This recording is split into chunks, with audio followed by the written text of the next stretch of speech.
Hello, I am Yogini Sunita, and this is Meditation, Yoga, and Stuff podcast.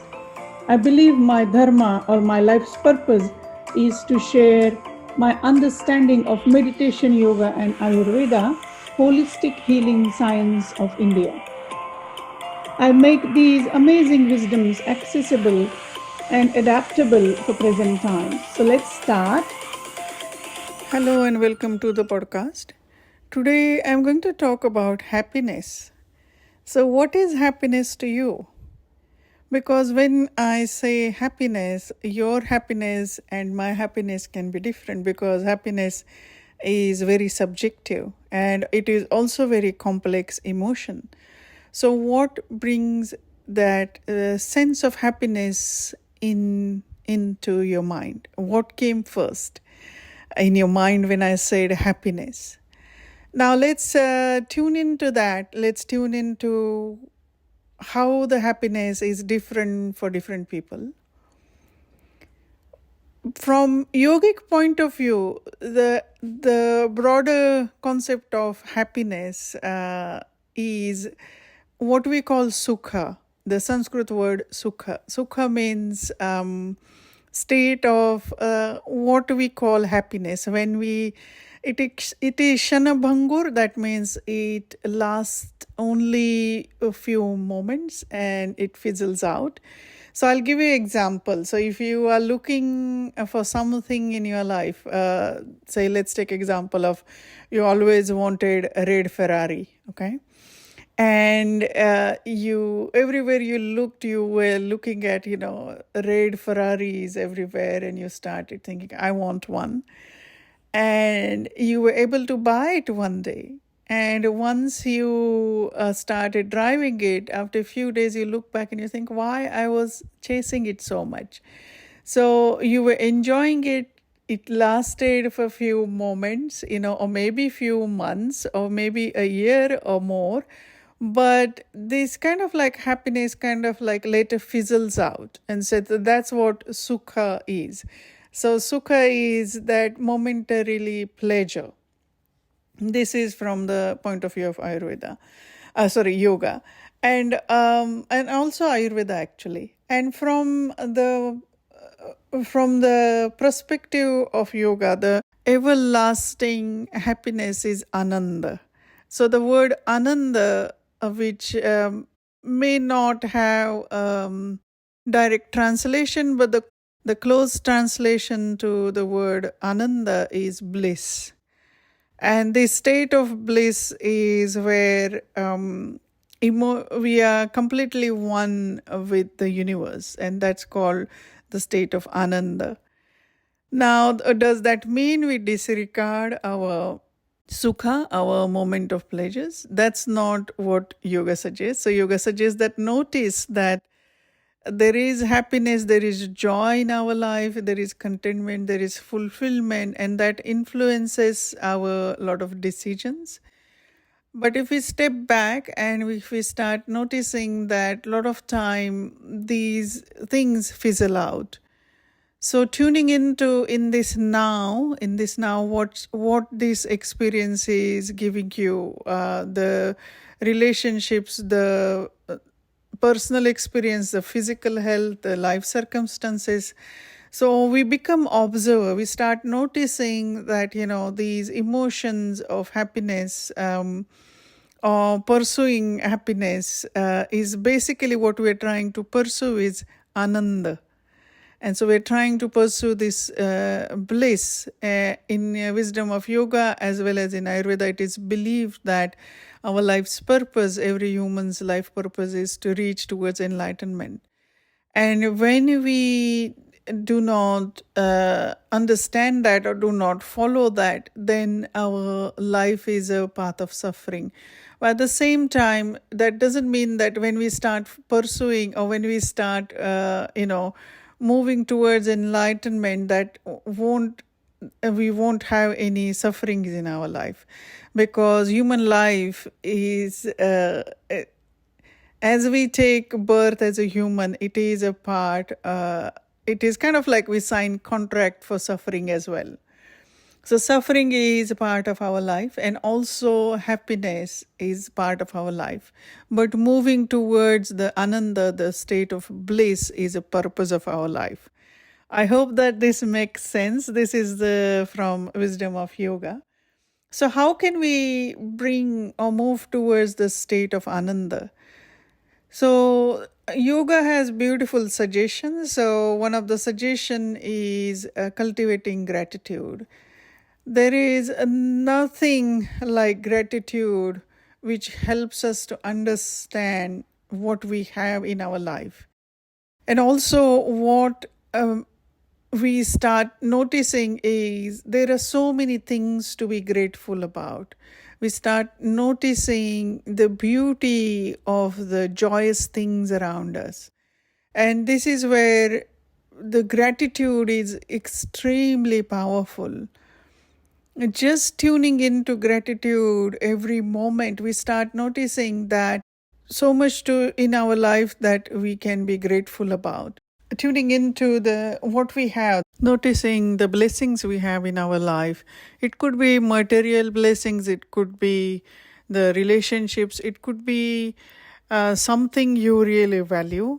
Noticing that and tuning into the feeling of gratitude about these things, tuning into your positive qualities as well, and being grateful for that, your gifts, unique gifts which are helping others as well.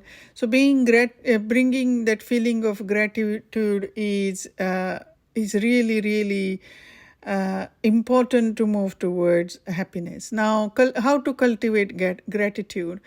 There are so many ways to do that. For example, you can write gratitude journal. You can start tuning into really, if someone says thank you to you or give praise to you, take a moment and let it sit in your heart. Let it reach to your heart. And acknowledging that, they are appreciating your skills and your help, and tuning into that, being grateful for these kind of feelings is really brings us so much joy and true happiness in our heart. Now, what else can be we can be grateful about? We can be grateful about amazing relationships we have. We human beings, we are social creatures, so we do need company of our loved ones, and also company of supportive people, supportive relationships in our life. So that can be really amazing. So the second suggestion I can give you is nurturing relationships. Nurturing relationship can be very, very helpful. Otherwise, we feel isolated, we feel lonely. So you don't need like hundreds of people. If you are introvert, you may just need a few people in your life, and that's okay too.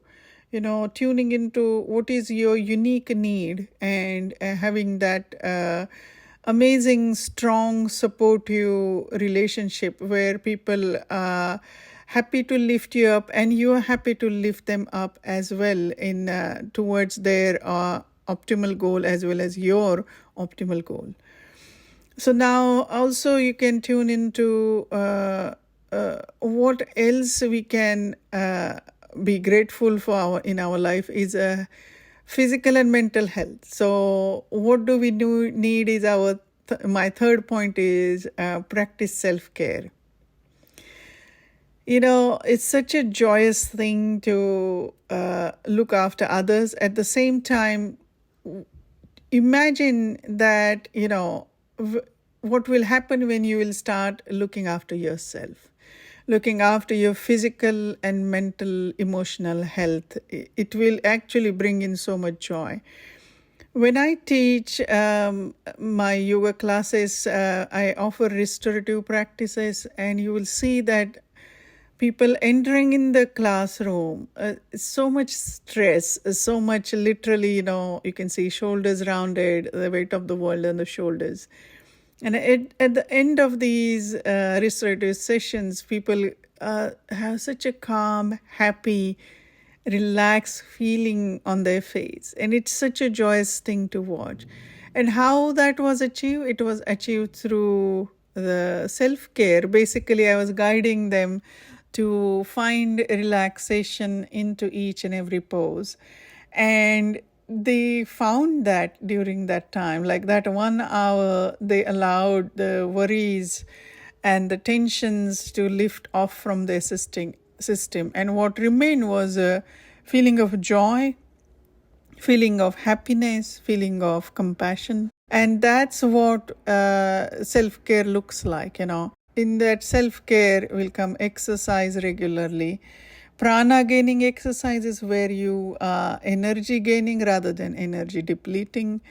Eating well, getting enough sleep, making right choices for your system, basically, maybe regular massages, like booking activities which are really important to you. And when I say booking, what I mean is basically making sure that you put that in your calendar, so that in my experience, when I put things in calendar, almost 80 to 90% they will happen. So, that you can set reminder, whatever works for you, but bring that commitment into your life about your self-care, because it's very important to have self-care as one of the priorities. I really love that sentence, self-care is not selfish, because a lot of time we go into that thought process that we look after others first, and then we put ourselves second. So this is where kind of like tune into what your system needs. And if you need that massage, take that. Or if you need that nap, take that. Like self-care is extremely important to bring feeling of happiness in our life. Now, finding purpose. Wisdom of Yoga talks about dharma. And dharma have many meanings, but one of the meaning of dharma is a sense of purpose. So it is believed that all human beings have a have a purpose, and finding our sense of purpose in our life is the most joyous thing. And when you find that, purpose, a sense of purpose in your life, then you find that there is a meaning and direction to your life. And that's what makes you wake up in the morning, thrive, basically. And that's what it's that personal passion thing where you want to help others, as well as feel that feeling of happiness and fulfillment. Because dharma is always, it is beyond our selfish purpose. So dharma is always about helping others. So find your purpose, like find out what makes your heart sing. Find out your passions. Find out that purpose that wakes you up in the morning with joy. And when you go back to sleep at the end of the day, you go to the bed with the feeling of contentment, happiness. That's what dharma is. Cultivating resilience. So resilience also, this is where meditation practices can come into play, because a lot of time our mind can be overwhelmed with activities happening in life, the challenges life can throw at us, the obstacles can come into our path. And all this is part of being human, but how to bounce back from these setbacks and how to adapt to the changes. All this can come from from centering ourselves, and we can do that through meditation practices, mindfulness practices. We can cultivate resilience. They are really, really wonderful. Also, mindfulness practices can teach us being in the moment. So our 6th point is being in the moment. 5th point was cultivating resilience. So 6th point is living in moment. So what happens that most of the time our mind is either in past or future, or is it in future, and we kind of like forget about in this now. And most of the time in this now we are okay. So coming back to in this breath, in this inhale and exhale, how you're feeling, what's happening. Mindfulness practices can really help us to be present without judgment.